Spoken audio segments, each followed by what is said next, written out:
በተጋባን በአመታችን መጀመሪያ ሁለተኛ ልጅ እርጉዝ ነበርኩ እኔ። ከዛ ደግሞ ጦርነት መጣ። አባ ዮሐንስ ተስፋ ማርያምንም ብዙ እንከታተል ነበርና በጸሎት ትንሽ በረታን። በዛ ደግሞ መከራው እጥፍ ሆነ። ቁራ መምጣት ጀመረ ቤት። ቁራ ይመጣል፣ በስነ ስርዓቱ መስኮት ያንኳኳል። እኔን ሲያይ ሌላ ነገር ነው የሚቀየረው። በቃ ሌላ ነገር እንደዚህ በደረቱ ልጥፍ ይልና እንዲህ ነው የሚያጓራው። እኔ ወደ ሳሎን መውጣት ፈራው። በቃ መስኮት ወዳለበት መውጣት ፈራው። በቃ እንደው ጌታ ሆይ ወይ ውሰደኝና ልገላገል እስቲ ከዚህ ሁሉ ስቃይ ውሰደኝና እስቲ ልገላገል ያልኩበት ቀን ነበር። በጣም ያለቀስኩበት። ምን ተፈጥሮ ነው ያለቀሽው? ልክ ልወልድ 15 ቀን ነው ምናምን ሲቀረኝ ቤት እያጸዳ ነበር ባለቤቴ። ቀጥታ መንፈሱ ሲመጣ ይዋለሁኝ እንደዚህ መጥቶ ልቤ ውስጥ የገባው። ከዛ ፌንት ሰራሁ። በቃ ልጆቼን አልኩት አደራ ከሞትኩኝ አደራ በሰማይ በምድር ሰጥቻለሁ። በቃ እኔ ምንም ነገር በቃ ማረግ ተሳለኝ። በቃ ከሞቱት በላይ ካሉት በታች ታውቃለህ። እንኳን ደህና መጣሽ። እንኳን ደህና ቆያችሁ። ራስሽን በማስተዋወቅ እንጀምር። እሺ፣ ማለት ተሾመ እባላለሁ። መኖሪያዬ በውጭው ዓለም ነው። በጣም ለረጅም ጊዜ ውጭ ሀገር ነው የምኖረው። ውጭ ሀገር ስንት ዓመት ቆየሽ? ወደ 24 ዓመት። ዋው፣ ሎንግ ታይም፣ በጣም ረጅም ጊዜ ነው። በጣም እስኪ እንደው 24 ዓመትም ከዛ በፊትም የነበረሽ የህይወት ውጣ ውረድ ማለት ምን አይነት ሰው ነበረች? ምን አይነት አስቸጋሪም ምን አይነት ፈታኝ የሆኑ ጊዜያቶችን ማሳለፈች? እስኪ ይሄንን አውሪ። የትውልድ ሀገሬ ኤርትራ ነው፣ ግን ያደግኩት ኢትዮጵያ ውስጥ ነው። እንደ ልጅነት ጥሩ ቤተሰብ፣ መልካም ቤተሰብ። አባቴ ከባድ መኪና ሾፌር ነው። ከሱ ጋር ብዙ ክፍለ ሀገሮችን እየሄድኩ ነው ያደግኩት። እናቴ በመንግስት ስራ ትተዳደር ነበር። መኪና እየነዳሽ ነው ወይስ? አይ ከሱ ጋር ብሬ እዚህ ጋር አስቀምጦኝ አብረን እንወጣለን እና ብዙውን ጊዜ ፊልድ ሲወጣ ብሬ እወጣለሁ፣ ክረምት ሲሆን ትምህርት ሲዘጋ እና ጥሩ ቤተሰብ ነበሩኝ። እናቴም አባቴም አሁን በህይወት የሉም። ከባድ ጊዜ ነበረ። ልጅነቴን በደብረ ናዝሬት ቅዱስ ዮሴፍ ቤተክርስቲያን ሰንበት ትምህርት ቤት ያሳለፍኩት። ከዛ በኋላ ያው የጉርምስናው ጊዜ መጣ። ትምህርት ጨረስን። አጋጣሚ ወዲያው ነው ወደ ውጭ የወጣሁት። ወደ አረብ ሀገር ነው የወጣሁት፣ ወደ ቤይሩት። ከዛው ነው በዛው እያልኩኝ እየቀጠልኩ አሁን ወደ ኖርዌይ እዛ ነው የምኖረው። ቤይሩት ላይ እንዴት ነበረ ቆይታሽ? ቆንጆ ነበርም በጣም ከባድ ነበርም። የተፈተንኩበት ጊዜም ነበር። ምን ተፈተሽ? እስኪ ለመሞት እስከሚያደርስ ድረስ አጋጣሚ የውስጥ እንትኔ ተቆርጦ ፓንት ተቆርጦ ሳላውቅ ያደረኩበት እንደዚህ አይነት ነገር አላውቅም። ተቆረጠች ዝም ብሎ ተቆርጦ ነው ብዬ ዝም ብዬ አድርጌ 3 ቀን ሽንቴን ሳልሸና 3 ቀን ሳልንቀሳቀስ እንደዚህ ብዬ እየሄድኩ ኪዳነ ምሕረትን ተማጽኜ እናቴ ኪዳነ ምሕረትን ትዘክራለች ከልጅነቷ ጀምሮና ስታርፍ ለኔ ነው የሰጠችኝ። ቅድስት ኪዳነ ምሕረትን የካቲት 16ን እየደገሽ አንቺ ያዣት ለአንቺ ነው ያስተላለፍኩት ብላኛለች እና ኪዳነ ምሕረት በጣም ብዙ ነገር አድርጋልኛለች።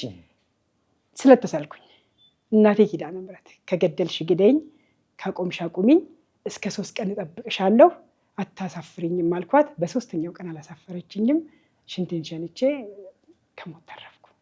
ምንድን ነው ማለት ማን ነው ይሄንን ነገር ያደረገው? ታውቂው ነበር በወቅቱ? አላውቅም። እንዴት ሊወሰድብሽ ቻለ? ፓንች ተቆርጦ ብዙ ነው አብረን የምንኖረው አጋጣሚና ከረፍት ስንመጣ ላዳር ብዙ ነው አብረን የምንኖረው። ይሄ ነው የምትለው ነገር የለም። ያላየሁትን ነገር ከሌ ማለት አልችልም። በዛን ሰዓት ደግሞ ይሄ እንደዚህ አይነት ነገር ስላልነበረ ስለማናቅ ምናምን ይቆርጠዋል ደግሞ ዝም ብሎ ነው ተቦጭቃ ነው ምናምን ብዬ ነበር ያደረኩት። ከዛ ጓደኞቼ ናቸው እንዴት ተቆረጠ ፓንት ታደርጊያለሽ? ምን ችግር አለው? አይሆንም። እና ትናንት ተገናኝተን ነበርና ልጠይቀኝ መጣ እንደ ጓደኛዬ 2 ጓደኞቼ ያን አስተውሰን ስንስቅ ነበርና ጊዜው መልካም ነበር። መቼም አለፈ። ከዛ በኋላ ለ3 ተከታታይ ቀናት ሽንት አልሸናሽ? አልሸናው። ሽንት ቤት መግባት መቀመጥ አልችልም ጭራሽ በፍጹም። አዎ እግዚአብሔር አተረፈኝ። ከዛ ተነሳሁና አንዲት ጓደኛዬ መጣ። ወደ ኢትዮጵያ ልገባ ነበር 2008 በፈረንጅ ማለት ነው። መጣችና ማህሌት ወይ ለምን በዚሁ አንቀጥልም አለች። ወዴት? ወደ አውሮፓ። እኔ መንገድ መቀጠሉን አልፈለኩትም። ለምን ብዙ መከራ ስላለ ተይ ግድ የለሽም ወደ ሀገሬ ነው የምገባው ጨርሻለሁ ቃይ ልክ ስላት ነይ ግድ የለሽም እንሂድ።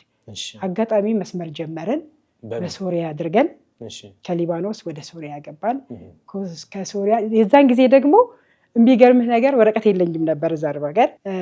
በጣም ብዙ አድርጎልኛልና መልአኩ ቅዱስ ገብርኤል የእሱን ዝክር ዘክሬ ፖሊሶች አጋጣሚ መጡ፣ እንደዚህ ሊይዙ ማለት ነው። ልክ እንደሱ ሲመጡ እኔ የቅዱስ ገብርኤልን ዳቦ ጋግሬ ስቶቭ ላይ ነበርና ብድግ አድርጌ እሱን አስቀምጬ በዛ ላይ ዘልዬ ነው የሆነ ትትኪት የሚባል አለ እዛ ጋር ጣራ ላይ ዕቃ የሚያስቀምጡበት፣ እዛ ወጥቼ ያመለጥኩት። ከዛ በማታው ተነስተን መንገድ ጀመርን። ከቤሩት በእግር እና በመኪና ግማሽ በእግር ሄድን። ከዛ ደግሞ በመኪና ስር ተደብቀን እነዚህ መንገድ ላይ ያሉት ሚሊተሪዎች እንዳይዙን ተደብቀን ወደ ሶሪያ ገባን። ሶሪያም እግዚአብሔር አተረፈን። ወደ ቱርክ ገባን። ቱርክ ላይ ግን ተያዘን። ቱርክ ተይዘን 3 ወር ታሰርን። ቱርክ በጣም ደስ ይላል። እግዚአብሔር ይስጣቸው፣ ሙስሊሞች ናቸው ግን በጣም ሂማኒቲ ያላቸው ሰዎች ናቸው። እኔ በዛን ሰዓት ደግሞ የቅዱስ ዑራኤልን ትንሽ ጸሎት መጽሐፍ ነበረችኝ፣ ስዕል አድኖም ነበረኝ። እስር ቤት ውስጥ እንደዚህ በዚህ ወገን ሴት ይተኛል፣ በዛ ወገን ደግሞ ወንዶች ናቸው የሚተኙት እና ትልቅ አዳራሽ ነው። እሷን ስዕል አድኖ አድርገን እንጸልይ ነበር እና አንዱ ፖሊስ፣ የቱርክ ፖሊስ ሻሽ ገዝቶልን መጣ። 3 ሴቶች ነበረን፣ ለሶስታችንም 3 ጥቁር ሻሽ ገዝቶልን መጣና ግድ የለም ጥቁር ቢሆንም መቼ ስንልበሰው እውነቱን ነው ሻርፓ አንገታችን ላይ አድርገን ብንጸልይ ይሻላል ብለን እግዚአብሔር ይመስገን ከዛ ከ3 ወር በኋላ ተለቀቅን። ስንለቀቅ ግን ከሶሪያ ነው የመጡት ብለው ወደ ሶሪያ ድንበር መለሱን። ከዛ ደግሞ በጣም ትልቅ ሸንጎ ተቀምጦ ፍርድ ቤት ነው። አረብኛ ተሳስተህ ከተናገርክ አረብኛ ይታወቃል፣ የቤሩት አረብኛ ይታወቃል ወይ በሌላ ሀገር ደግሞ ከመጣን የዛኛው ሀገር አሁን ለምሳሌ የኢራን፣ ኢራቅ አረብኛቸው የተለያየ ነው። እኛ ደግሞ የሊባኖን አረብኛ ነው የምንናገረው። ያ ከተሰማ ወደ ሶሪያ ሊመለሱ ነው። ስለዚህ በእንግሊዘኛ እኔ በእንግሊዘኛ ተርጓሚ ሆንኩ፣ ሌሎቹ ጓደኞቼ ዱዳ ሆኑ። ለምን አረብኛ የሆነ ቃል እንዳይጥሉ። ከዛ እዛ ቀረብን። ከየት ነው የመጣችሁ ሲለን ከኢራን አልኩት። ኢራን የታለች ሲለኝ የት ላውጣት እንትሉ ላይ ማፑ ላይ አታውቂም ነበረ? ማፑ ላይ ኢራን የት እንዳለች አላውቅም። እኔ ትንሽ ትምህርት ብዙ አልተማርኩም እና እኔ ማፕ አልችልም አልኳቸው እና መውጣት አልችልም ስለው እሺ በቃ እንግሊዘኛን ሲሰማ አረብኛ አልቀላቀልም ኦኬ ተብሎ ከዛ መለሱን። ሶሪያዎችም አንቀበልም አሉ። ለምን በእኛ ጋር ካላለፉ እኛ የማንንም ስደተኛ አንቀበልም። ሶሪያ ደግሞ ተቀበለች ማለት በዛን ጊዜ በቃ እርሳው። በጣም ከባድ ነው ሶሪያ ውስጥ አይደለ? አዎ እስር ቤቱ በጣም ከባድ ነው። በቃ በጣም ከባድ ነው። በቃ ከምነግርህ በላይ ትፈተንበታለህ። እኛ ያቺ ነገር እንዳትሆንብን ነው። ከዛ ራሳቸው ቱርኮች ወሰዱን። የሚገርም ግን ትንሽ አሳልፈው በረሃ ላይ ጥለውን ሄዱ። በረሃ ላይ እንደዚህ ጠብ እያደረጉ እያራራቁ በረሃ ላይ ጥለውን ሄዱ። እኛ 3 ነን። በዛን ሰዓት ቅዱስ ዑራኤል ነበረ ለተቀኑ። በህይወቴ አልቃሻ ሴት አይደለሁም። ብዙ መከራ አሳልፌያለሁ። ቶሎ በረከክ አይደለሁም። የዛን ጊዜ አለቀስኩ። ቅዱስ ዑራኤል በመንገድ ላይ አትጣለን፣ ሰብስበን በቃ ማንንም አናውቅም። እነሱ ደግሞ ጥቁር አይተው አያውቁም። ወንድሜ ተሰበሰቡላ ፖሊስ ጥሩልን አልናቸው። ግን ከሶሪያ ወደ ቱርክ ስንገባ ድንበሯን ስናልፍ ያለውን ሁኔታ ልንገርህ። ድንበር ስታልፍ የሶሪያ ወታደሮች አሉ። እነዚያ ወታደሮች ከያዙ በቃ ኦልሞስት አለቀለህ። በቃ የሚያሻግረን ሰው ሚሊተሪ ነው። እንደዚህ በገንዘብ እያልን ነው የምንሄደው። እነሱ በገንዘብ ቼን አላቸው። ያችን እንዲች ልንሻገር ስንል አንዱ የእርሻው ባለቤት ሶሪያዊ አፏጨ። ለማን ነው የሚያፏጨው? ለወታደሮቹ። እነሱ ይተዋወቃሉ። እንደዚህ ፉጨት ሲኖር ስደተኛ አለ ማለት ነው ወደ ቱርክ የሚሻገር። ከዛ እኛ ደግሞ የሚመራን ሶሪያዊ ነበርና ሶሪያዊ አሁን ሊባኒዙ ወደ ሶሪያዊ ያስተላልፈን፣ ሶሪያዊ ወደ ቱርካዊ ያስተላልፈናል። ቱርካዊ ደግሞ ወደ ባህር በሚያሻግሩት ነው የሚያገናኘን። ከዛ ፏጨ። ይሄ መጣና ሁለተኛ ደግመ ብታፏጭ አለው እገልሃለሁ። ለምን እነዚህ ሁሉ ህዝብ ቢያዙብኝ እጄ ላይ አንተን እገልሃለሁ አለው። ከዛ ልጁ ዝም አለ። እኛ ተሻገረን። ተሻግረን እነሱ የእኛን መሻገር ሲያዩ ህዝብ እየሮጠ ነው። ሮጠን እንዲህ ቱርክ ገባን ማለት ነው።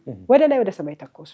ወንድሜ በዛን ሰዓት ፊልም አክተር በእውነት ቪዲዮ ቢኖር እኮ ካሜራ ቢኖር ፊልም እንዴት ይሰራል? አይሰራም እኮ። እየተንሸራተትን በየጉድጓድ በየቱቦ ገባን ላለመያዝ። በዛን ሰዓት ደግሞ ሰርግ ነበር ቱርክ ውስጥ የተሻገርንባት። ህዝቡ ጥቁር መጣ ምን መጣ ተብሎ እዝጊው አይተው ያውቁ። ከዛ ፖሊሶች ተሰበሰቡ። የታደርን አንድ እንደዚች ዛፍ ናት፣ እንደዚህ ጥላ ያላት ዛፍ ናት። እዛ ውስጥ ወደ 200 ሰው ገብተን በምን እንተቃቀፍ እንዴት እንተዛዘን ድምፅ አጥፍተን እዛ ውስጥ አደረን። ሌሊቱን ሲፈልጉ አደሩ። ማንንም አላገኙም። ከዛ በንጋቱ ያ ቱርካዊ ወጥቶ ሁሉን ነገር ቼክ አድርጎ ይዞን ወጣ። መንገድ ላይ በእግርም አለ በመኪናም አለ። መጨረሻ ላይ የት ይውሰደን? መቃብር ቦታ አደረን። እንደዚህ መቃብሩን ተንተርሰን እንግዲህ ፍሬንድ አንተዋወቅም እንዳትነሽ ሌሊት እንዳታስጨንቂን እያልን መቃብር እንዲተደግፈን ተኛል። መቃብሩን እኮ ነው ተነስታ እንዳታስፈን ፈርተናል። እግዚአብሔር አምላክ በመንገዳችን ሁሉ አንተ ቅደም እያል እሱም ያሳለፈን ሰው እናቱ ቤት አስገባን። እናትየው አዩን፣ በጣም አለቀሱ። እናንተ ትንንሾች ናችሁ፣ ምን ትሰሩ ወጣችሁ ታገራችሁ? በሉ ታጠቡ ተባለ። ተጣጠብን፣ የእነሱን ልብስ ለበስን። ከዛ ወጥቶ ደግሞ ወደ ኢስታንቡል ገባን። ከዛ በዛ መሀል ነው ከሱ ወደ ኢስታንቡል ስንሄድ ነው ፖሊስ የያዘን። ባስ ላይ ስንሄድ መጣ። ሚሊቴሪዎች ናቸው። ፓስፖርት አለን። ምንም እንደማያግዝም ፓስፖርት ዝም ውረዱ ተባልን። ወረድን። ተይዘን ወዴት ገባን? ወደ ሚሊተሪ ሰርቪስ ነው የገባነው። እነሱ ናቸው ያዙን። ወደ እነሱ ካምፕ ነው የወሰዱን። ከዛ ዋናው ተጠራ። እናንተ የት ናቸው አለን። እኛ ኤርትራዎች ነን አልነው። ከዛ በሉሉ አለና የጂጂን ዘፈን ከፈተልንና አዳምጡ ሲለን በስመ አብ ወልደ መንፈስ ቅዱስ እንዴ ሰውየው አማርኛ ይችላል ማለት ነው። በሉ እንዳታወሩ ስባል ከዛ እኔ እቺ ዘፋኝ በጣም ነው የምወዳት አለ እና አይገባኝም፣ ግን በቃ ድምጿ በጣም እንትን ስለሚለኝ ሁሌ ነው ማዳምጣት አለና የጂጂን በቃ ከፍቶልን ሄደ። ከዛ እዛ እራት በላን አደርን። በንጋታው ነው ያው ወደ እስር ቤት የወሰዱን። ከዛ ከ3 ወር በኋላ ስንለቀቅ እነዛ ፖሊሶች ይዘውን የሄዱት ፍርድ ቤት ሱሪያ ድንበር እነሱ መንገድ ላይ ተውን። ከዛ እንደገና አልቅሰን በቃ ፖሊስ አስጠርተን እንደገና ተመለሰን ወደ ካምፕ ሄድን። ግን የዛን ጊዜ ጠብቁና ከዚሁ ወደ አውሮፓ ትሄዳላችሁ ተባለን፣ ወይ ደግሞ የራሳችሁን እንትን በሉ ብለው ወረቀት ጽፈው ሰጡን። የ3 ወር መኖሪያ ፈቃድ እንደ አይነት ነገር ነጭ ወረቀት። እኛ እሷን ይዘን ወደ ኢስታንቡል ከተማ ገባን። ወዲያውን የሞከርነው ወዲያው ስንሞክር በባህር ተሳካለን። በባህር ሜዲትራኒያን ባህር ምን አይነት መርከብ መሰለች? እቺ ፊኛ የምትነፋ መርከብ አለች አይደለ? እዛች ውስጥ 22 ሴት 2 ወንድ። ሴቶቹ 2 ናቸው መሰለኝ፣ መንታ ነበሩ። እና ቤሩት አንዳንዶቹን እንተዋወቃለን። እዛ መርከብ ላይ የተገናኘን። ገባን መርከቧ ላይ ሁሉ ቢስሚላ ብሎ መርከቧ ላይ ወረወረን። እዛ ባህር ላይ ምን እንሆን በቃ ሁሉም የጸሎት መጽሐፍ ይዟል። እኔ ደግሞ አንድ ጓደኛ ቤሩት ውስጥ በጣም ቅዱስ ገብርኤልን ስለምወደው ከቁልቢ ቅዱስ ገብርኤል የገዛልኝ ገዝቶ ያመጣልኝ ስዕል አድኖ ነበር የቅዱስ ገብርኤል። እሱን ጀርባዬ ላይ አድርጌዋለሁ። ጀርባዬ ላይ ስዕሉን ጥፍጥፍ አድርጌ ቅዱስ ገብርኤል አንተ ባህሩን ከፍለህ አሻግረን በቃ ምንም አልልህም እና ጀርባዬን ሙሉ ስዕሉን አድርጌያለሁ። ልብስ ይዘናል። መጨረሻ ላይ እቺ ጎማ የሞተሯን ብያለ መጣ። ውሃ እያስገባች መጣች። ከዛ ልብሳችንን ጣልን። ለምን እንዳይከብዳት ተብሎ ውሃ እያጋፍን ወደ ውስጥ ሻንጣችንን ልብሱን ጥለን በሻንጣችን ውሃውን እየዛቅን ወደ ውጭ መድፋት ጀመረን። አንዱ ግብፃዊ ነው፣ አንዱ ሱዳናዊ ነው። ወንዶቹ ሁለቱ። ያ ግብፃዊ ሲጋራ አምሮኛል አለ። ኧረ በመድኃኒዓለም ተው እዚህ ላይ እንታይና ወደ ቱርክ ይመልሱናል። ቢያንስ እንደው ድንበር ላይ ወደ ግሪክ እንኳን ጠጋ እንበል። በፍጹም አለ። እሱ ለካ ሲጋራውን ሲለኩስ ያቺ ብርሃን ለካ ታይታለች። ከዛ እሱም ሲጋራውን አጭሶ ወረወረ። ባህሩ ይሸታል።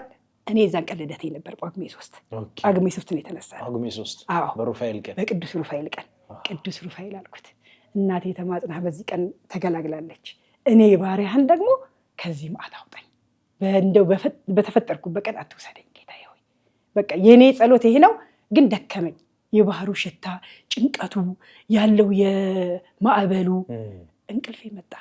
እንቅልፌ ሲመጣ ጓደኞቼ እንዳተኝ በዚህ የሆነ ነገርስ ብንሆን ጎማ አጥልቀናል። በቃ ምንም አልቻልኩም። መጨረሻ ላይ የግሪክ መርከብ መጣና እንዲህ መሀላችን ላይ ፓውዛውን ለቀቀ ማለት ነው። ወይ ተያዘን። እስኪ ባንዲራውን ይዩ ሲል አላወቁትም። በቃ መስቀል ሆኖ ሰማያዊ በነጭ ከሆነ ግሪክ ናት አልኳቸው። ቀይ ሆና ደግሞ እንደዚህ እንደ ጨረቃ ከሆነ ቱርክ ነው አልኳቸው። አይ መስቀል ነው ሲሉ በቃ ግሪኮች ናቸው። እነሱ ደግሞ አይተውን ከሞቱ ይሞታሉ ካሉም እናተርፋቸዋለን ብለው አጥፍተው ዝም ብለው አልሄዱ። የት እንሂድ? መርከቧ ደግሞ ሞተሯ ቆመ።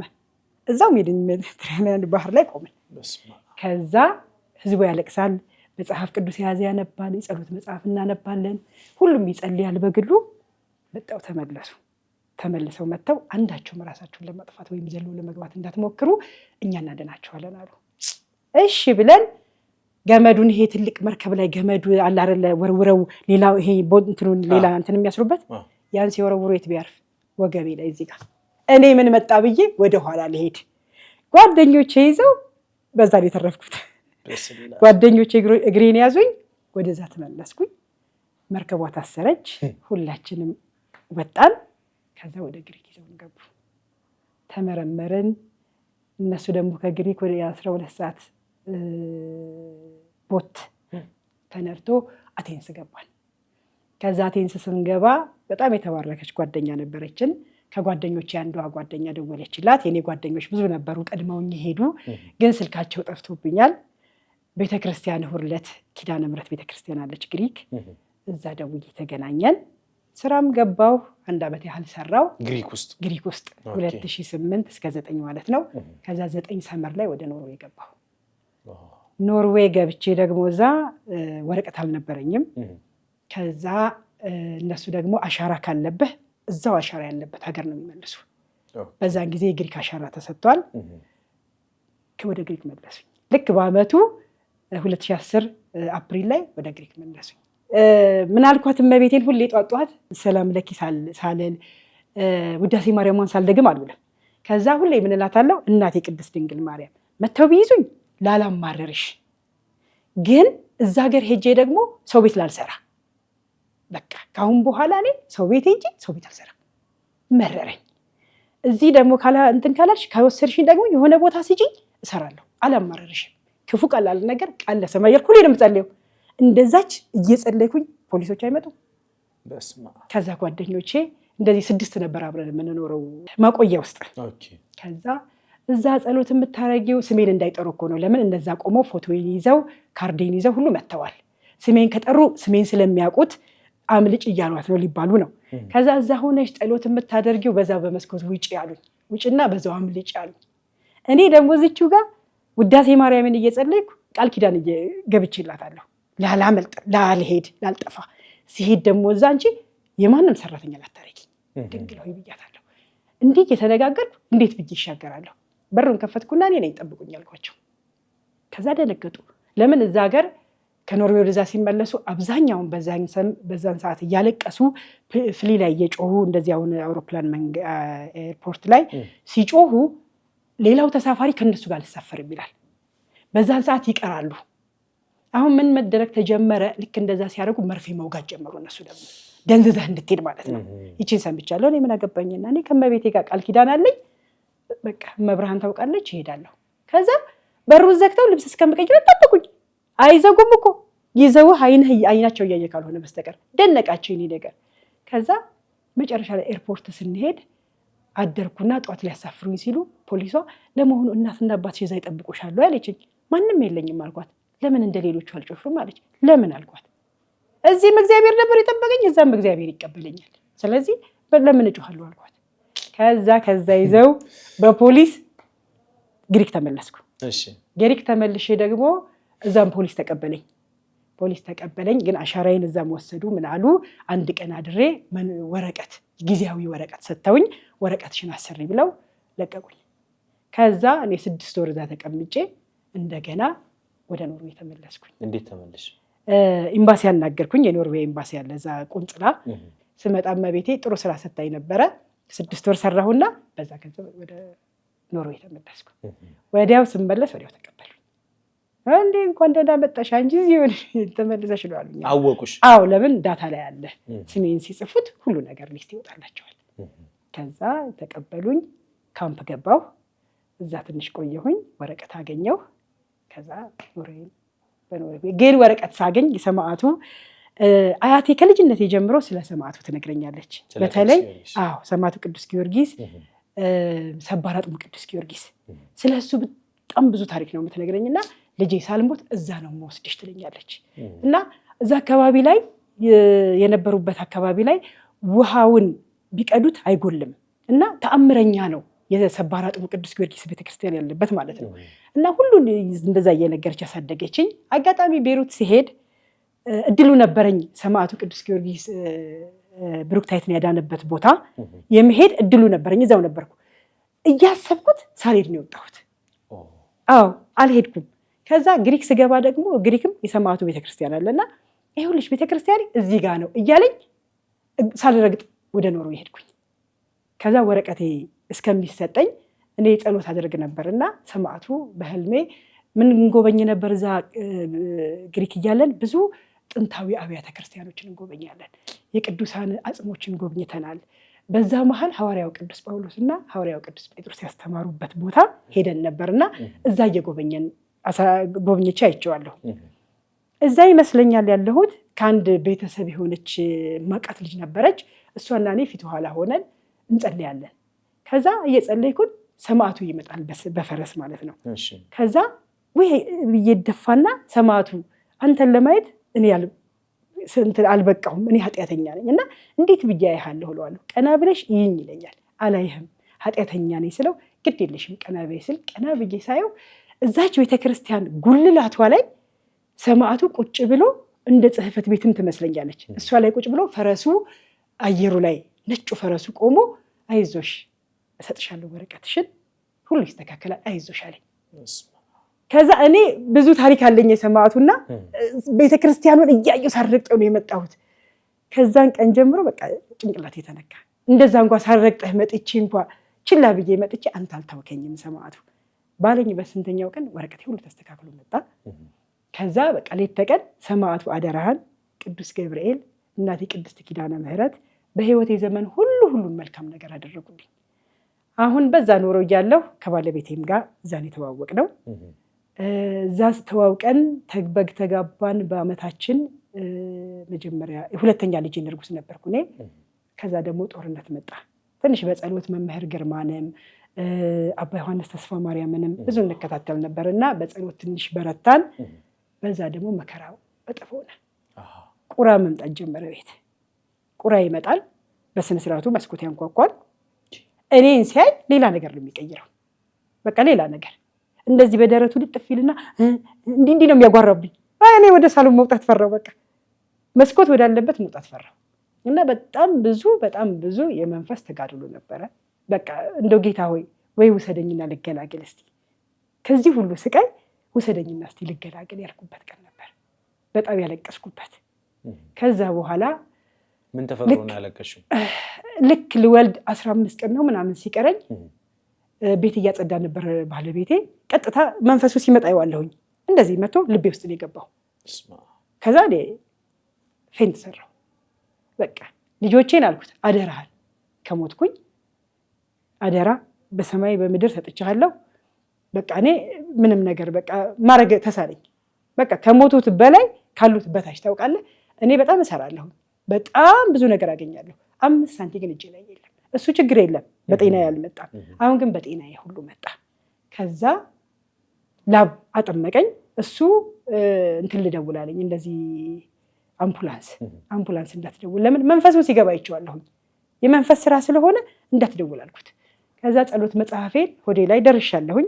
እዚህ ጋር እኩና እመቤት ያልኳት በህይወቴ ብዙ ኃጢአት ሰርቻለሁ፣ ብዙ በድዬሻለሁ፣ ከልጅሽ አስታርቂኝ፣ ከሞትኩ ነፍሴን አደራሽን ብያተኘው 1 ሰዓት 2 ሰዓት ተኝቼ ስነሳ እኔ ሰውነቴም አልጋይም ሁሉ ነገር እንዲህ ብጨምቀው ታምረው ይወጣዋል።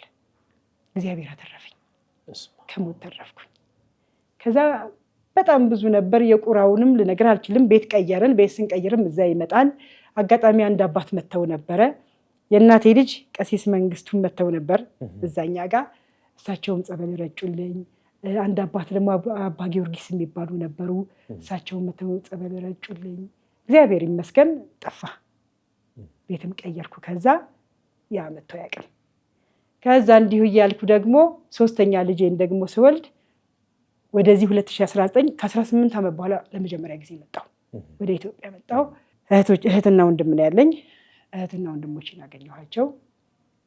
ከዛ በኋላ ደግሞ ሌላ እንትን ልጄ መሄድ አልቻለም፣ አይራመድም። ዓመት ከ3 ወር ሆነው ትንሹ መጨረሻው ልጄ አይሄድም አለኝ። ስደውልለት አሁንም አልሄድም አልኩት፣ አልሄድም። በዛ መሀል የሄድኩ ብዙ ሰዎችን ስለማቅ ወደ ኬታ ቤሮ የምትባል የቅድስት ድንግል ማርያም ቤተክርስቲያን ከጅማ አልፈህ ኬታ ቤሮ ወረዳ ነው የምትገኘው። በጣም በጣም ትልቅ ደብር፣ እውነት ያልተነገረላት ደብር።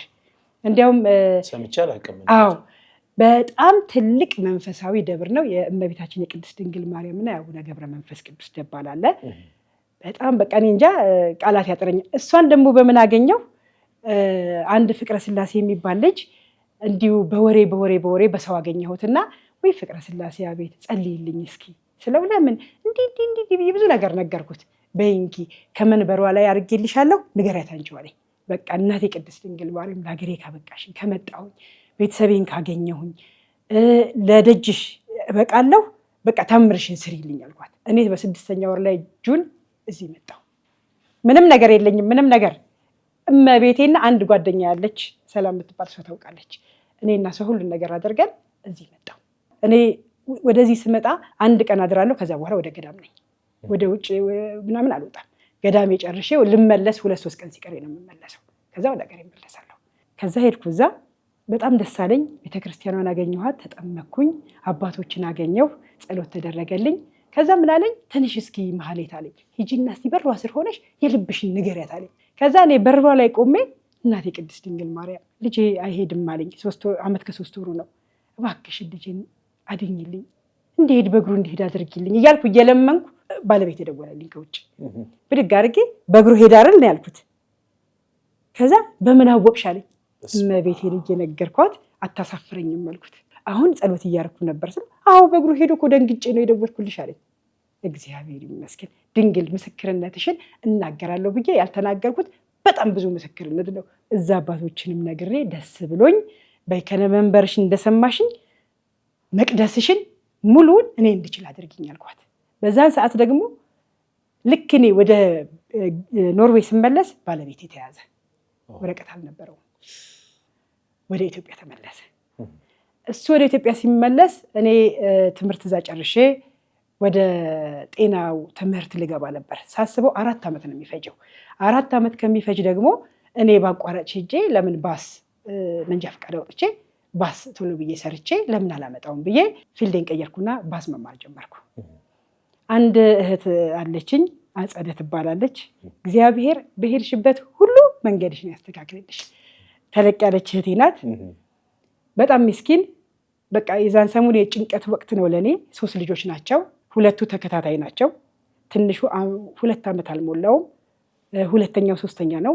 1ኛው 7 ዓመቱ ነው። በቃ አልቻልኩም ብቻዬን። ከዛ ምን አለችኝ? አይዞሽ እስከምትቺ ሁሉን እስከምታስተካከይ እኔ ልጆችሽን ይዝልሻለሁ አለችኝ። ከዛ እሷ ልጆች ያዘችልኝ። እኔ መማር ጀመርኩ። ባስ ጨረስኩ። 2020 ላይ ስራ ተቀጠርኩ። ባስ ሾፌር 12 ሜትር 15 ሜትር እና 18 ሜትር ነው የምነዳው። ከዛ ለ5 ዓመት ሰራው። በዛ መሀል 2022 ላይ ተመልሼ የመጣሁ ለረፍትም ልጆቼም አባታቸውን እንዲያዩ። በዛ ሰዓት ደግሞ እኔና ባለቤት መግባባት አቃተን። እኔ ወሬ ከዛም ከዚህ ሲመጣ በቃ እንግዲህ በቅዱስ ቁርባን የተጋባ ነው። ቤታችን በጣም ሰላም ያለን ሰዎች ነን። በጣም ነው የምንከባበረው። እኔ እንዲያውም እኔ ትንሽ እናገራለሁ፣ ኃይለኛ ነኝ። ባለቤቴ በጣም ጸጥ ያለ ሰው ነው። መልስ እንኳን አይመልስልኝም። እግዚአብሔር ይስጠው። ለዛ ይመስለኛል እስካሁንም የዘለቅ ነው። በቃ ልንግባባ አልቻልኩም በፍጹም። በቃ እኔ ጭንቅላት የተዘጋ እኔ የማየው የራሴን ችግር ነው። ለምን 3 ልጆች ይዤ ባስ መንዳት ማለት ቀላል እንዳይመስልህ። የምትነሳው ሌሊት ነው። ሌሊት 4 ሰዓት ላይ ስራ ጀምራለሁ። 2 ሰዓት ላይ ነው የምጨርሰው። ከሰዓት በኋላ 9 ሰዓት ሙሉ ቁጭ ብዬ ባስ ማለት እዛ ሀገር ደግሞ ህጉን ታውቀዋለህ። ትንሽ ሳትካልክ ወይ ሰው ብትገጭ ወይ የሆነ ነገር ብታደርግ 20 ዓመት ነው ስራቱ። አሁን ምንድነው ጭንቅላቴ እኔ እዚህ እየለፋሁኝ እሱ እዛ ምን እያደረገ ነው? እንዳጥጋቢ ደግሞ ያደረገውን አልታየኝም። እና መራራቁ አብሮ አለመሆኑም ጭምር በየቀኑ እንደዚህ አይነት ኔጌቲቭ ነገር አይምሮች ላይ እንዲፈጠር በቃ ያ ተፈጠረና ዘጋሁት። ከመሬት ተነስተሽ ከመሬት ተነስቼ ብቻዬን ልጆቼን አሳደግኩ ወደ 7 ዓመት በለው እንግዲህ አሁን። ከዛ እንዲህ ነው ቢደውል ሲደውል እላለሁ። ጓደኞቼን ቢመክሩኝ ምን አደረገ እሱ? እኔ እዚህ 3 ልጆች ይዤ እዛ ከአንድም 2 ነው ጋዜጣ ላይ የወጣሁት በኖርዌይ ማለት ነው ባለሁበት ስተቫንገር በሚባል ቦታ። በቃ ልጆቿን 3 ልጆች ይዛ ባስ እየነዳች እንዲህ የምታደርግ ስደተኛለች። ለስደተኞቹ መማሪያ ነው። 2022 ላይ ጋዜጣ ላይ አወጡኝ። አሁን ደግሞ ከ1 ወር በፊት ደግሞ ከባሱ ጎን ለጎን ደግሞ ወደ ጤናው ገባሁና እንደዚህ እየሰራች ተብሎ በቃ ሞዴል። አዎ እና ደስ ይላል፣ ሞዴል መሆኑ ደስ ይላል። ብዙ ጓደኞች ይወቅሱኛል፣ ለምን ባሎቻቸው እየተቆጧቸው እዩት እስቲ እሷን 3 ልጆች ይዛ በዚህ ባስ ትነዳለች፣ በዚህ ትማራለች። ምንድነው እናንተ? ኧረ ተይ መሀሌትኛን እኮ እያሳጣሽን ነው። እግዚአብሔር ሞገስ ስለሆነኝ ነው፣ መድኃኔዓለም ስለቀደመ፣ ቅድስት ኪዳነ ምሕረት ከኔ ጋር ስለሆነች ነው። እና በዛ መሀል ደግሞ ሰውነቴ በሙሉ ተበላሸ። ከላይ እስከታች አላውቅም ምን እንደሆነ ሰውነቴ ቆሰለ። በስመ ስላሴ በጣም ያሳዝናል። እና ብቸኛ ሆነ ልጆች አሉ፣ ትንንሾች ናቸው። አሁን እንዲያውም እግዚአብሔር ይመስገን አድገዋል። እነሱ ናቸው ትሪት የሚያደርጉኝ። ሕክምና ሲሄድ ምንም ነገር የለም ሶሪያሲስ ነው አሉኝ። የሚወሰደው ደግሞ መድኃኒት በጣም ብዙ ሳይድ ኢፌክት አለው ሲሉኝ አልወስድም አልኩ። ሰውነቴ በሙሉ ቆሰለ። ማልቀስ ነው። እመቤቴ ለምን ተውሺ ነው። በቃ ክርክር እንደዚህ ያለ አይደል የሆነ ጭቅጭቅ አይነት ነገር ከመድኃኔዓለም ጋር ወቀሳው። እግዚአብሔር ሆይ ለምን ፈጠርከኝ? እዚህ ይሄ ሁሉ መከራ አላሳዝንህም? እኔ ብቻ ነኝ የታየው ከዚህ ሁሉ ህዝብ? ለምን? እኔ ደግሞ ምን እላለሁ? ቶሎ አላለቅስም። ተመስገን ጌታዬ፣ በእኔ የምታስተምረው ሰው ሊኖር ይችላል አልኩት። ስለምችል ይሆናል ይህን ሁሉ መዓት የሰጠኸኝ፣ ስለዚህ ተመስገን ነው የምለው። እና ጓደኞቼም ሲያዩ ተደስቼ ነው ስቄ ነው። ወይኔ መሀሌት ግን መቼ ነው የሚከፋሽ? አይከፋኝም። ሁሉ ነገሬን ሲመጣብኝ አልቅሼ ለእመቤቴ እሰጣታለሁ። በቃ እኔ ዘጋሁ። የምትሰራው እመቤቴ ናት። መጨረሻ ላይ ከቁስሌም ፊቴ ላይ መውጣት ጀመረ። ሰውነቴ ላይ ነበረ፣ ከዛ ከፍ ከፍ እያለ ፊቴ ላይ መጣ። ከዛ ነገርኳት፣ እመብርሃን አልኳት፣ ልብሴንስ ሰውነቴን በልብስ ሸፍነዋለሁ፣ ፊቴን በምን ልሸፍነው? አሁን በቃኝ አልኳት። እግዚአብሔር ይመስገን የወጣው ሁሉ ፊቴ ላይ ጠፋ። ከዛ ቀን ጀምሮ ወጥቶ ያውቅም። ፊቴ ላይ አይወጣም ምንም ቢሆን፣ እዛው ሰውነቴ ላይ ነው።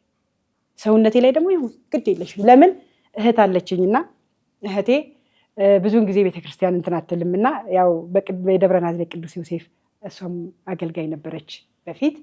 ግን ብዙ አሁን ልጆችም ስላሉ ምንም ስላሉ እንትን አትልም። በእኔ ቁስል ስንት ገዳማት ደርሳ ትመጣለች።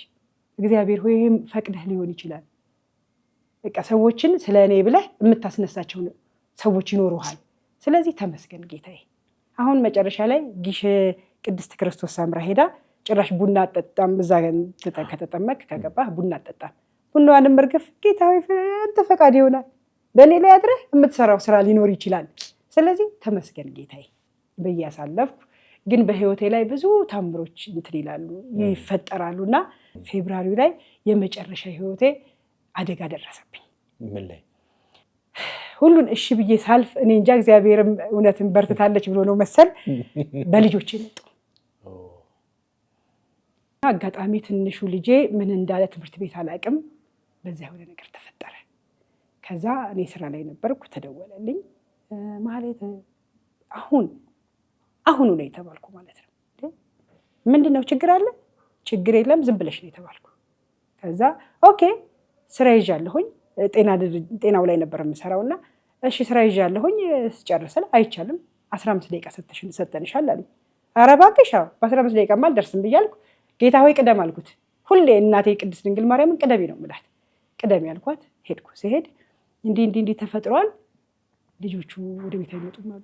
እናንተ እነማን ናችሁ? በቃ ከሰዎቹ ጋር ልጋደል ምን ስለሆነ በእንዲህ ጉዳይ ነው ተብሎ ልጆቹ ጓደኞቼ ጋር ሄዱ። ተመቸኛ። ይሄን አይደል የምትፈልገው መድኃኔዓለም? በእኔም እሺ እያልኩ ስቀበልህ ደግሞ መጨረሻ በልጆቼ መጣ። በልሽ አሁን ያዘው። ሁሉንም እርግፍ አድርጌ 1 ወር ስወይ ገባሁ። አልበላም አልጠጣም፣ ትዝ አይለኝም ምግብ መጠጡ። ታውቃለህ ደም ስርህ ውስጥ ቀዝቃዛ ውሃ ሲደፋ እንደዚህ ቀጭን ደም ስርህ ውስጥ ቀስ እያለ ቀዝቃዛ ውሃ እንዴት ነው የሚገባው? በስመ ስላሴ ጊዜው አለፈ። እግዚአብሔር ይመስገን። 1 ወር ሱባኤ ገባው። በ1 ወር ውስጥ መልስ የሰጠችኝ እመቤቴ። ጠበቃ ያዝኩ። ጠበቃው ምን አለኝ? ልክ የሚወሰንልኝ ጊዜ ለአንቺ ጠበቃ አልሆንም ብሎ ጥሎኛል ሄደ። ከየተን አባቴ ደግሞ ሌላ ጠበቃ ላምጣ። ሌላው ጠበቃ ኬዙን አይቶ ኬዙን መርምሮ ምንድነው እስከሚባል ድረስ ኤክስትራ ጊዜ ነው የሚያልፈው። ከዛ በቃ እመቤቴ ያልፈቀድሽም እኔን እንዲህ ልታስቀሪኝ የፈለግሽው በሰው ሀገር ልታሰብጅ እንደተመኙልኝ እንደተደረገብኝ ሁሉን ነገር አንቺ አሁን እዚህ ጋር ልታደርጊው እውነት ኪዳነ ምህረት የለሽም አልኳት። አንቺ በለተ ቀንሽ ታምርሽን ካልሰራሽ እናቴ ኪዳነ ምህረት በቃ ይዛን ቀን እናንቺ እንለያያለን። እንደሰው ስለማቃት ነው እንደማትተወኝ ስለማቃት ነው። እንኳን ለምኛት እንዲሁ ነግሬያት ሁሉ ያስቀረችብኝ ስለሌለ ነው። ከዛ ጠበቃው ምን ቢያለ እመቤቴ ጠበቃ አንቺ ነሽ። ካሁን በኋላ ጠበቃ ሊዝ ምን አሊዝ የወሰኑት ይወሰናል። እስከ መጨረሻው ሄዳለሁ። ራሳቸው ትልቁ ልጅ 14 ዓመቱ ነው አሁን እነሱን እየከሰሰ መቆሚያ መቀመጫ አሳጣቸው። እግዚአብሔር ሲፈርድ እሱ ትንሹ እነሱን እየከሰሰ እስከ ላይኛው ድረስ ከሰሳቸው። አይዞህ እንዴ ለምንድን ነው አንተን እንደዚህ ያደረጉ? እንደዛ ያደረጉት ሰዎች ላይ እየተሄደ ክስ ሲበዛ እሱን ወደ ቤቱ ላኩት። ከዛ ትንንሾቹን ያዙ። ትንንሾቹንም እንደዛው እመቤቴ ገብታ ሳሊለነ ቅድስት እንዲሁ ጸሎት እያደረኩ ማህሌት አይዞሽ ከጸሎት ቤት አለኝ። እግዚአብሔር ይስጣቸው እነ መምህር ግርማ አስተምረውናል በደንብ። ጸሎት ቤት አለኝ።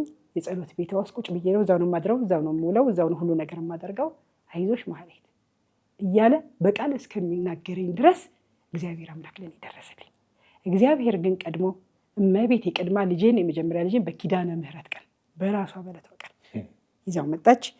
እነሱ ሁለቱን ደግሞ በአቡነ አረጋዊ ቀን በ14 ይዛቸው መጣች። እግዚአብሔር ለኔ ደረሰ ማለት አይደል? ነገርኩት ሰማዕቱ አልኩት። ክረምት እየመጣው እኔ አንተ ደጅ መድረስ አልቻልኩም። እባክህ ፍቀድልኝና በርሜል ቅዱስ ጊዮርጊስ አድረሰኝ። ሌላ እኔ ምንም አልልህም። ሌላ ሁሉ ከንቱ ነው። በቃ ምንም አልፈልግም። ደጅ አድረሰኝ። ይህን ሁሉ ለምኜ ሰጥተኸኛል። ስጠራህ አታሳፍረኝም። ይችን ነገር ግን ለምን አልኩት። ከዛ ያንተ ማስታወቂያ አልወጣም። በ10 ሲል እኔ ትኬት የቆረጥኩት ወደ ኦክቶበር አካባቢ ነው የዛሬ ዓመት ማለት ነው። እና ትኬቱን አቃጥዬ በቃ ልሄድም ብዬ ነበረ። በ10 ሲል አዎ እኔ በ8 ነው እዚህ የምገባው። እህቴን ቶሎ በይ ትኬት ቁረጪ፣ ሁሉን ነገር አድርጊ፣ በቃ እመጣለሁኝ አልኳት። ሰዎቹንም ሄድኩና እኔ ወደ ሀገሬ ልገባ ነው፣ ልጆቼም ይዤ ነው ወደ ሀገሬ የምገባው። አይቻልም። ይቻላል። ማንም ይከለክለኝ? አንተ እግዚአብሔር አምላክ ሲቀድምልህ ተራራው ሜዳ እሾሁ ለምለም ሆኖ ነው የሚጠብቀህ።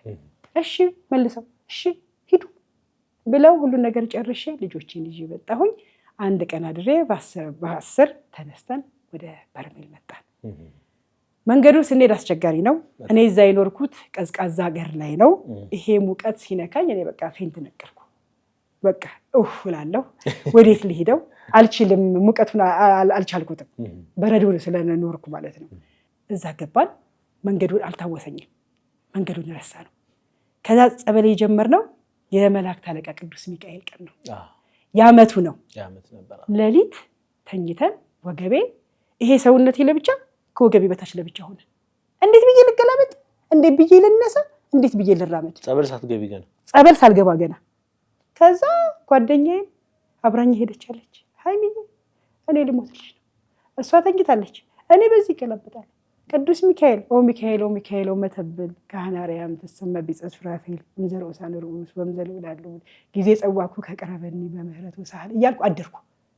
እቺን እያልኩኝ እንደምንም እየተገላበጥኩ ከዛ በኋላ ወገብ በሽታ የሚባል በቃ አዳሜ ወገቤን እያለ ሲጋደል እኔ እህትህ ቀጥ ብዬ እንደሸምበቁ እግዚአብሔርን እያመሰገንኩ ለካ ቅዱስ ሚካኤል የወገብን ህመም እያነሳልኝ ነው።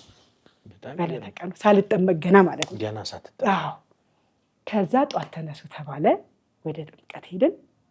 እንግዲህ መጀመሪያችን ብዙ ልከታተላለሁ በሚዲያ ይሰውራልም ምንም ስለሚባል እንደገና አትጻፉም የቤተሰብ ይሄ በእጅ ላይ እንትን አትበለው ስለተባለ አልጻፍኩም። ገባሁልህ ሰበር ሰካ እያልኩ ገብቼ ኧረ በስመ ስላሴ ገና ቁጭ ብዬ ደግሞ ሲያዩኝ ሰውነቴ ምንትን ስላለ አስተናጋጆቹ በርሜሉ ላይ አሰሩኝ። ወንድሜ ገና ብቅ ሲል ገና ኮቴውን ስሰማ እኔ እኮ ድኛለሁ እላቸው እኔ እንዲያወጡኝ ነው። ቤት በስመ ስላሴ እኔ እኮ ድኛለሁ፣ አሁን ፍቱኝና እንሂድ እላቸዋለሁ። እነሱ ብለውኛል። ቅዱስ ሚካኤልን ብያለሁ ሰማዕቱ። ሁለተኛ እኮ አልጠመቅም ብለዋለሁ። ሁለተኛ አልጠመቅም እኮ ደግሜ ዝች አልመጣም፣ የዛሬን ብቻ ማረኝ ምናምን እያልኩኝ በዛው ተሰወርኩኝ። ብዙ ነገሮችን አየሁ። በብርሃን ቦታ ነው ያሳየኝ። በብርሃኑ ውስጥ ስሄድ በብርሃኑ ስመላለስ ነው። ከዛ አስቸግሬ ነበር መሰል ወደ ዳር አድርገው ዘግይቼ ነቃው። በጣም ደስ አለኝ። እግዚአብሔር ይመስገን። ጌታዬ ሆይ ግን ይሄ ቦታ ይገባኝ ነበር ለኔ ወይስ የሰጠኸኝ ያሳለፍኩት መከራ እንደው ተቆጥሮልኝ ይሆን እያልኩኝ በቃ ተበላሽ በቃ ጅሎኝ ነው የወጣሁት። ማለትም እንትን ስትጀምረው ጸበሉን ይሄ ዓለማዊ ሰብስበን የመጣነው ነገር ከንቱ መሆኑን ከተጸበልክ በኋላ ነው የምታውቀው። እኛ ወረፋ ይዘን ሰው እየተጸበለ ሲወጣ በቃ እንደሞተ ሰው ታውቃለህ። ሁሉም ከንቱ እንደሆነ ሰው ሲወጡ እነዚህ ሰዎች ምን እየቀመሱ ነው የወጡት? ከኛ ጋር አብረው ሲለበልቡ ሲሉ የነበሩት ተዘግተው በቃ ሳይለንት። ጌታ ሆይ ለካ አንተ እንደዚህ ነህ። እኛም ገብተን ስንወጣ ተይዤ ነው የወጣሁት። ግን አየሁት። ጌታ ሆይ አንተ እጹብ ድንቅ ነህ። በቃ ቃላት የለኝም። ማን ከማን ይነጋገራል? ሁሉም ያየው እጹብ ድንቅ ስለሆነ ስራውን ማመስገን ጀመረ። ከዛ ሁለተኛ አልመጣም ቅዱስ ሚካኤልን ሲል የነበርኩት በጠዋቱ አንደኛ ተሰዳፊኛ ሆነ። በቃ ሰማዕቱ ለካ ለዚህ ነው የጠራኸኝ፣ ለካ ፈቅደህልኛል፣ ለካ እግዚአብሔር ትወደኛለህ። በዛ መከራ ሁሉ እንዳለህ እኮ አውቃለሁ፣ ግን ለምን ይሄ ሁሉ መከራ በኔ ህይወት ላይ ሆነ ብዬ በጣም እንትን ልል ነበር፣ ከራከር ነበረ። በቃ ጠፋ። ለካ ስለምትወደኝ ነው። ለካ ለኔ አሁንም ቆመሃል። እኔን እኮ አልኩት ክረምት የማይዘጋጅ ዝግጅት ተዘጋጅቶ እኮ ፍቅደህልኝ እኮ ነው፣ ጠርተኸኝ እኮ ነው ያመጣኝ እዚህ ድረስ። ጌታ ሆይ ተመስገን። ጸበል እምነታችንን ተቀባባል። ይሄ ቁስል ሁሉ እየደረቀ መጣ። ያዩኝ ሰዎች ሁሉ አብረን ይሄ ተሳፈርነው ሁሉ በጣም ነበር የሚያዝኑልኝ። መጀመሪያ ቁስሉ ነበረ ማለት ነው? አዎ ነበረ ሰውነቴ ላይ። እና እምነቱን በሙሉ እየተቀባል እየከሰመ አሁን ከስሟል እኮ። አዎ አሁን ከሰመ። በጣም እግዚአብሔር የተመሰገነ ይሁን። በሙሉ ነበርና በሁለተኛውም ቀን ተጠመቀን። እንደዛው በብርሃን ቦታ ላይ ይመላለሳለሁ። ያው ስናገር ብዙ ጓደኞች ይጠብቃሉ እየሰሙ ነበርና እንዲያውም አንዱን ስጠይቀው አይ ግዝት ነው አልነግርሽም አለኝ። ግዝት ስለሆነ እዚህ አይነገርም።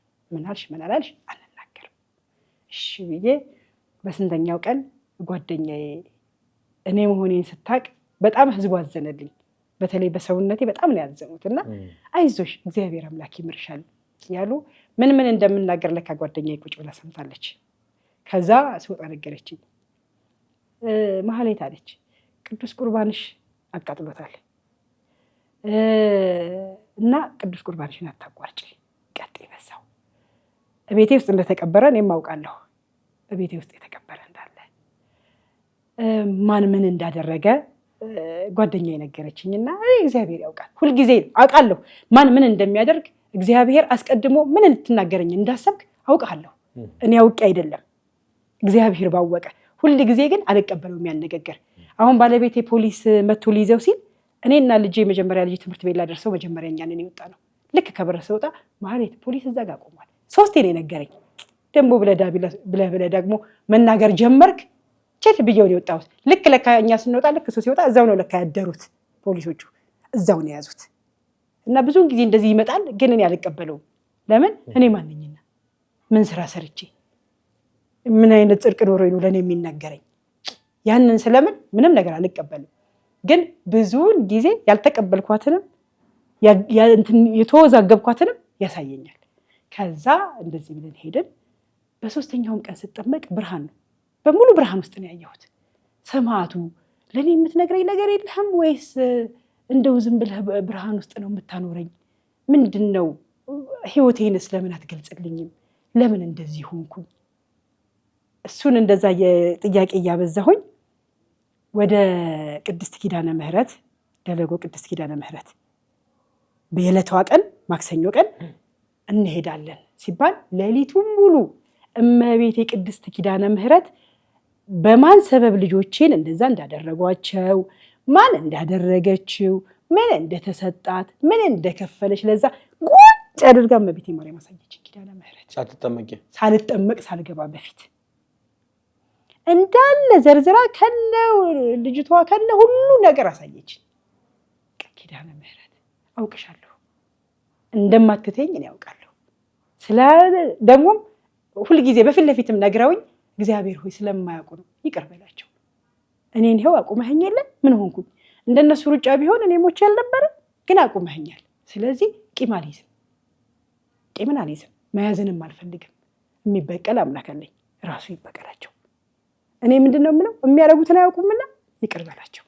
እንዲህ ሆኜ እኔ ኪዳነ ምህረት እያመሰገንኩ እሷን ሄድኩ። እዛ ሲሄድ ደግሞ እንደዚህ በጭንቅላት ነው የምትገባው። ጭንቅላቴ ሊፈርስ በቃ ልነግርህ አልችልም። ጭንቅላት በጣም ታመምኩኝ። እንግዲህ እዛው ላይ ያለው ይሄ እድል የተወሰደው ሁሉንም ነገር ስላለ ከዛ ጭንቅላት ነው የሚገባው ሲሉ በቃ እኔ እኮ ይኸውላችሁ ተምሬያለሁ እኮ በቃ ተውኝ አይደል አለኝ። እሺ ብሎ ከኋላ ይመጣናል እንዲያስገባኛል የለሁም በቃ ዓለሙን ስቼ እዛ ቁጭ አልኩ። በቃ ብዙ ሰዓት እመቤቴ ደግሞ አሳየችኝ ቅድስት ኪዳነ ምህረት። እሷን አመስግኜ ሁሉንም ነገር አየሁት። እኔም አውቀው ነበረ ደግሞ አሁን እነዚህ አያደርጉም ብዬ ነው የማስበው። እንዴ እሷ እኮ የኔ ጓደኛ ናት፣ አብራኝ የምበላ የምትጠጣ እኮ ናት። ገባህ? አንዳንድ ጊዜ የማትቀበለው እውነትም መጥቶልህ እውነታውን የማይመስልህ ነገር አለ። ለምን አንተ በምድራዊ በዚህ የምታየው ነገር ሁሉ የተሰወረ ነው። ሰውረውት ፊት ለፊቱ ነው እኛ የምናየው። ግን ያም ቢሆን አላምንም። አይ እሷ እንዴት አድርጋ እንደዚህ ታደርጋለች? በፍጹም በሙሉ ቅድስት ኪዳነ ምህረት አሳየችኝ። ከዛ ሰማዕቱን ጥያቄ ጀመርኩ። ስንመለስ ሰማዕቱ አንድ ጊዜ ተጠምቀናል። የዛን ሰዓት ነፍሴ ሁሉ የምከራከረው ምንድነው? ለምን በዚች ምድር ፈጠርከኝ? ለምን እኔን ደግሞ በዚህ ምድር ከፈጠርከኝ ለምን የገዳማዊ ህይወት እንድኖር አልፈቀድክልኝም? ለምን በምድር ላይ እንድሰቃይ ያደረከኝ? ሁሌ የምናፍቀው ገዳማዊ ህይወትን ነበረ በልጅነቴም ጀምሮ እና የዛን ቀን ስጠመቅ እኔ እዚህ ጋር ነኝ፣ አያሃለሁ፣ እሰማለሁ ምን እንደሚወራ። ግን ነፍሴ እዚህ ጋር ደግሞ ከመድኃኔዓለም ጋር ትከራከራለች። ከዛ ለምን እንደዚህ ሆኑ፣ እንደዚህ ለምን አይደረግም? እንደምንም ብዬ ብቻ ነፍስና ስጋ ተገናኙ። ሰው ይሰወራል ጸበሉ። እኔ ሞት ለካ እንዲህ ነው። ለዚች ቀን ነው እኛ የምንከራከረው፣ የምንባላው፣ የምንጣላው፣ ሰው ለሰው አድርጎ ሰውን የሚያጠፋው። ሌት ወቀል ነፍስና ስጋችን እንኳን ስትለያይ የነበረችውን ጭንቅ እውነት ሰማዕቱ ቅዱስ ጊዮርጊስ በርሜል ሄዶ ያየው ሰው ብቻ ነው የሚያውቀው። ለምን ሌላው ሰው አያውቀው። ከዛ በፊት እኔም አላውቀው ያለውን ጭንቀት። ያቺ 2 ሰከንድ እንደዛ ከሆነን የዘላለሙ ሲኦል ምን አይነት ይሆን? እግዚአብሔር በእውነት ለሁላችንም ይግለጽልን። እኔ በርሜል ቅዱስ ጊዮርጊስ ያልሄደ በሙሉ ሄዶ ቢሄድ ደስ ይለኛል። ተአምራቱን ቢያይ፣ ህይወት ማለት ምን ማለት እንደሆነች ቢያይ። ሰው መኖር ያለበት እንደሞተ ሰው ነው። አሁን እኔ ልጆቼ እንደዛ ከሆኑ በኋላ በፊትም እኔ ከሰው ጋር ጸብ የለኝም፣ ቢሆንብኝም እንኳን ምንም አይጨንቀኝም። ዝም ብዬ የሚሄድ ሰው ነኝ። ከዛ በደግሞ የተረፈ ደግሞ ዝም ማለት ለካ ዝም የሚሰራ አምላክ አለን፣ የሚዋጋ አምላክ አለን። እሱ ሁሉም ነገር ይችላል። እኛ ስለተፍጨረጨን፣ እኛ ስለመለስን፣ እኛ ስለተጣላን፣ እኛ ስላደረግን ሁሉም ነገር ከንቱ ነው። ጥለነውም እናልፋለን። ይሄ ሁሉ ፎቅ ያየኸው በአንድ ትንታ ጥሎት የሚሄደው ነው። ማንም ደግሞ ምንም አይከተለው። እንስማማ፣ እርስ በርሳችን እንፋቀር። አሁን እዚያ ያየሁት ፍቅር የነበርነው ህብረተሰብ የሄድነው 300 ሰዎች ነን እንግዲህ አይደል?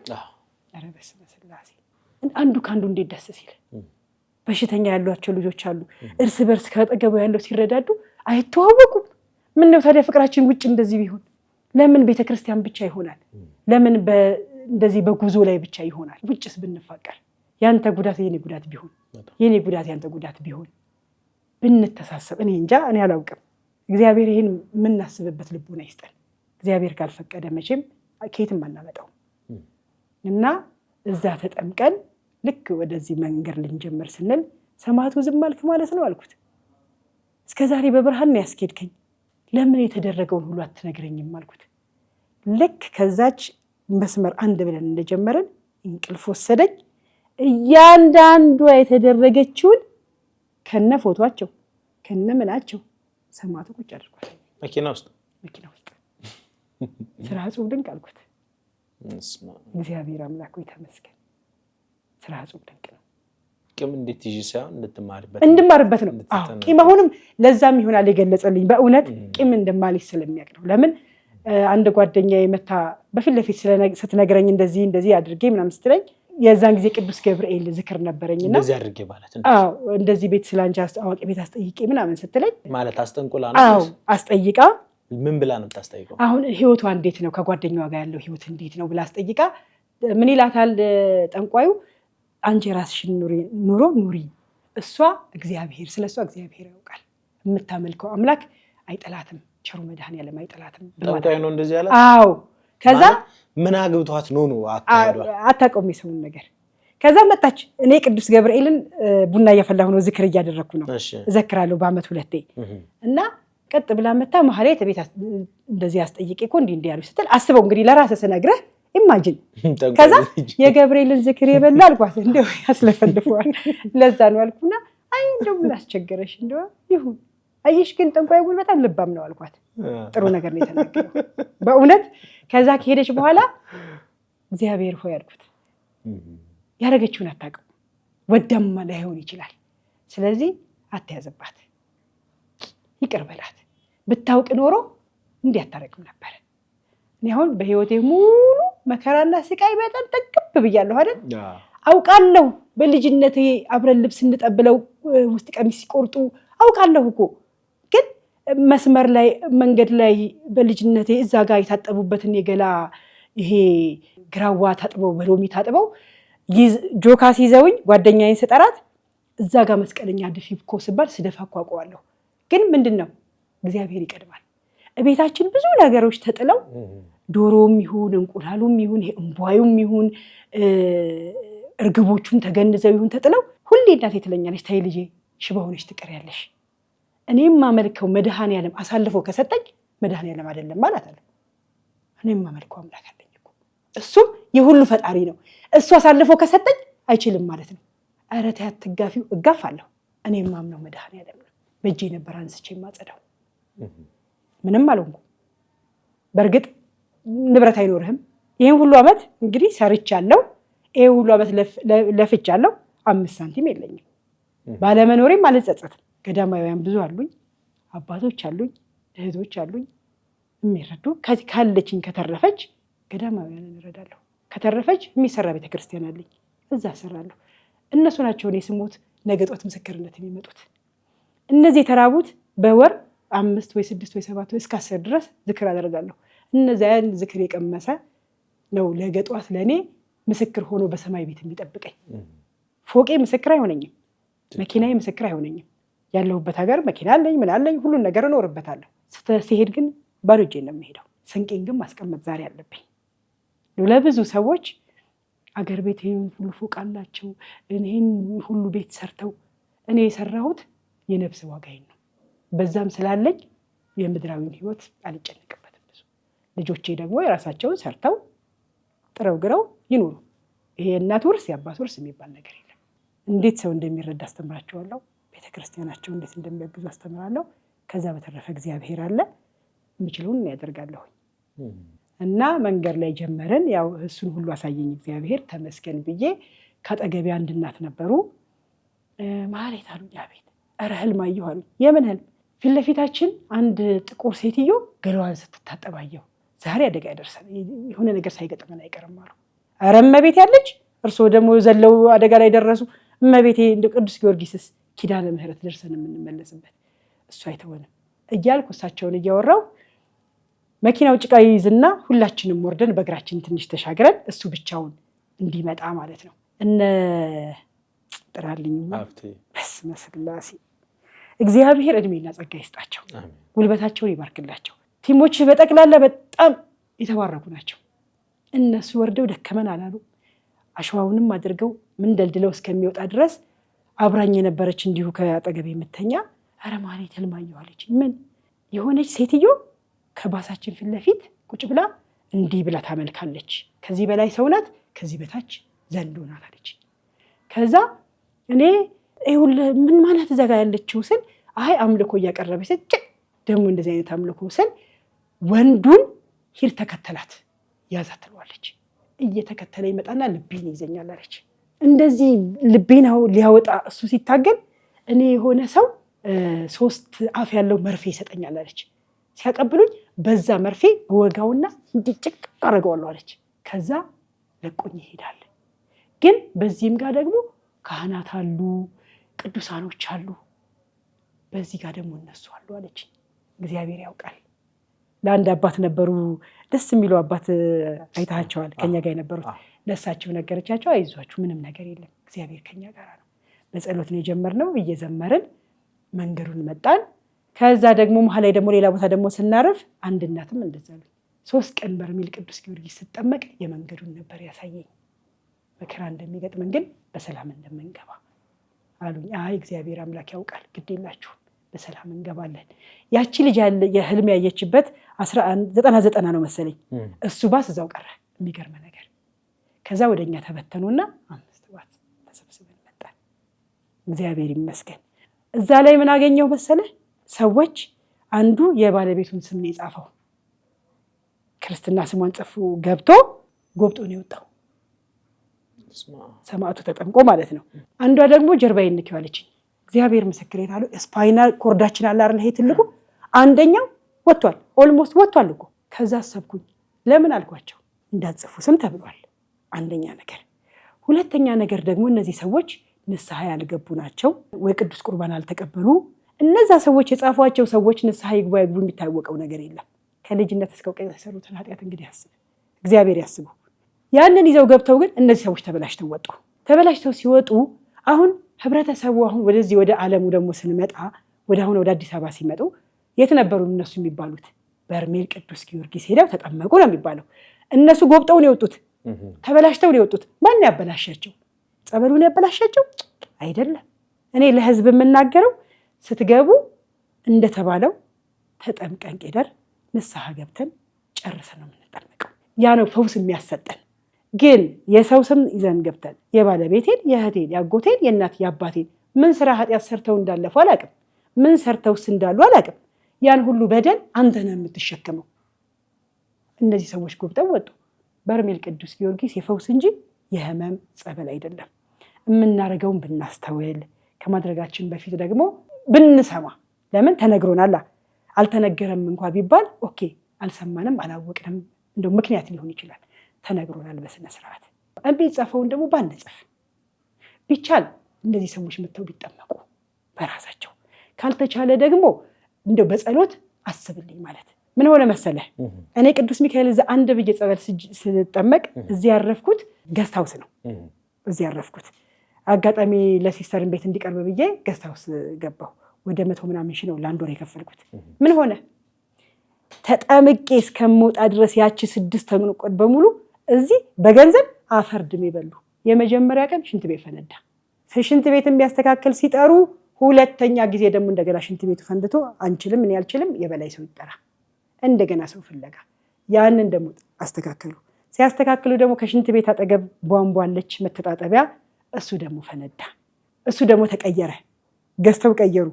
ሁለተኛ ጊዜ እሱም ፈነዳ፣ እሱንም ገዝተው ቀየሩ። ማብራት ፈነዳ፣ እንዳለ አምፖል አዲስ ተቀየረ። ይህ እንግዲህ ልጄ የመካከለኛው ልጄ አሞታል። እኔም ሲሄድ አሞት ነበረ ለማስቀረት። ኧረ ሰማዕቷን ተጠብቀው እኔ እሄዳለሁ እኔ አልቀርም ብዬ ነው ትቼው ሄድኩት። እሱ ትንሽ ሲሻለው ትንሹን ልጄን አፈርድም ያብልቱ ተነሳ። እሱ ሲሻለው ትልቁን ልጄን፣ እሱ ሲሻለው የእህቶቼ ልጆች እንዳለ ወድምድም ብሎ ጠበቀኝ። እኔን አላገኘኝም። ለሰው ለማንም አልተናገርኩም።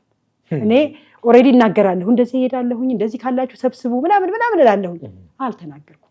ቅዱስ ጊዮርጊስ ፈውስ አድርግልኝ፣ ዲያብሎስ ሳይሰማ እና ሰው ስንጠመቅ ስንሄድ በንጹህ ልቦናችን ንስሐ ገብተን ያለንን የዓለማዊውን እርግፍ አድርገን ብንሄድ ድህነታችን በጣም ብዙ ነው።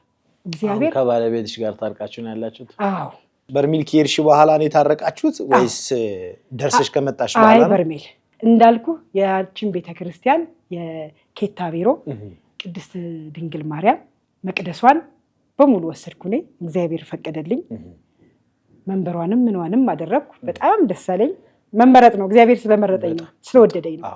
ከዛ አሁን ደግሞ ምርት ደለጎ ቅድስት ኪዳነ ምህረት እሷን ደግሞ እኔ ነኝ የመንበሯን እንትን የምለው እና አጋጣሚ ያልጨረስኩም ተነጋግሬ ከሰዎቹ ጋር ደውልላቸዋለሁ፣ ከአባቶች ጋር ከዲያቆኑ ጋር።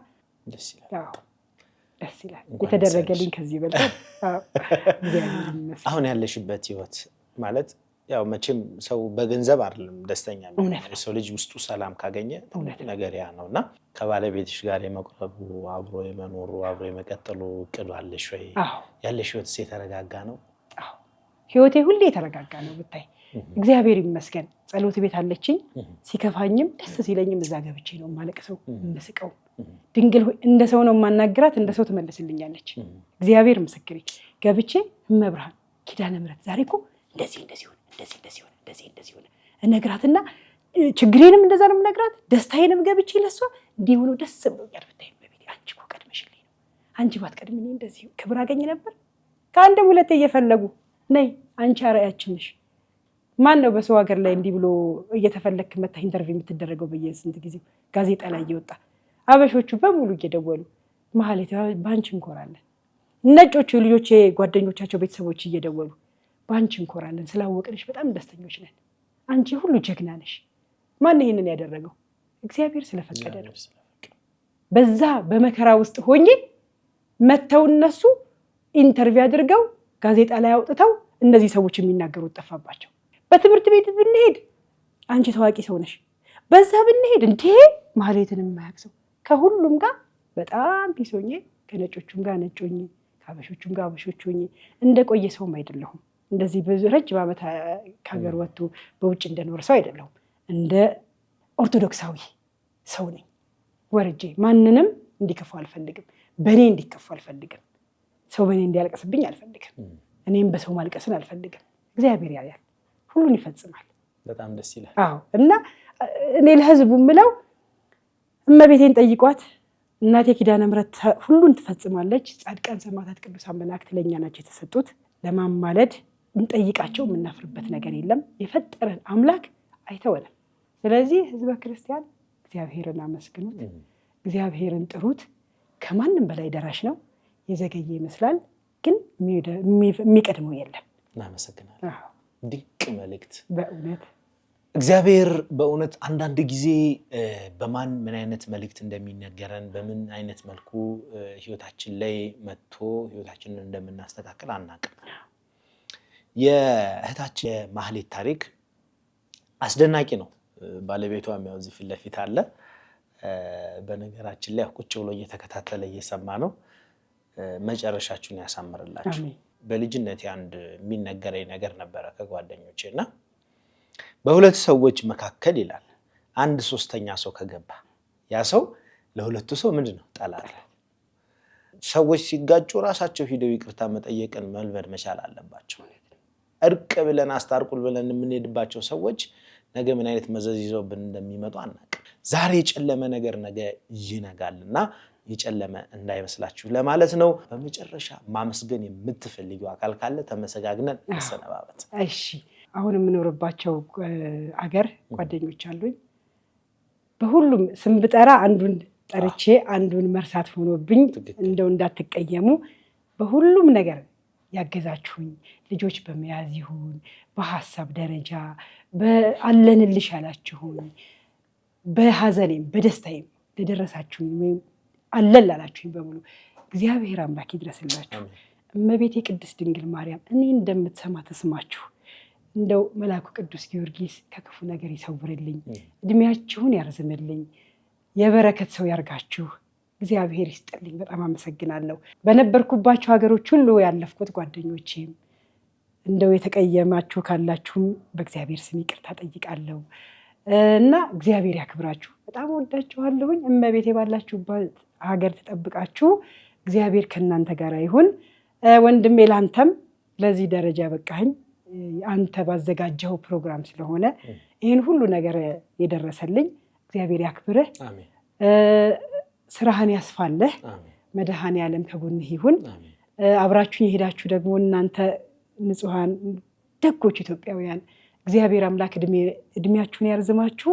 የጥያቄያችሁን መልስ ታገኛላችሁ ወይም አግኝታችኋል ብዬ ነው የማምነው። እግዚአብሔር ደግሞ የወደፊት ህይወታችንን ይባርክልን፣ በቤቱ ያጽናል። ቅዱስ ቁርባን ተቀበሉ አትዋሹ ብሏል ሰማዕቱ። ወደ ቤቱ ወጣቶች በሙሉ ወደ ቤቱ ተመለሱ። ተመልካቾቻችን ከእህታችን ከወይዘሮ ማህሌት ጋር የነበረን ድንቅ ቆይታ እንዲህ ባለ መልኩ ተጠናቀቀ።